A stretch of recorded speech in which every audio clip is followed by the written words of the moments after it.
Hello and welcome back. Today we'll discuss about the Mukden Incident. Also subscribe our channel and press the bell icon to get our latest updates on our upcoming videos. So let's begin. The Mukden Incident or the Manchurian Incident was a false event staged by the Japanese military as a pretext for the 1931 Japanese invasion of Manchuria. 18th of September 1931, Lieutenant Suemori Kawamoto of the Independent Garrison Unit of the 29th Infantry Regiment, which guarded the South Manchuria Railway, placed explosives near the tracks but far away enough to do no real damage. At 10:20 p.m., the explosives were detonated.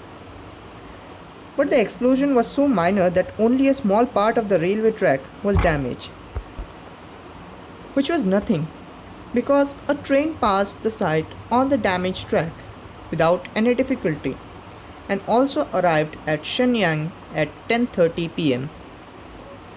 So we get to know there was no real damage and the detonation of the explosives was mostly useless.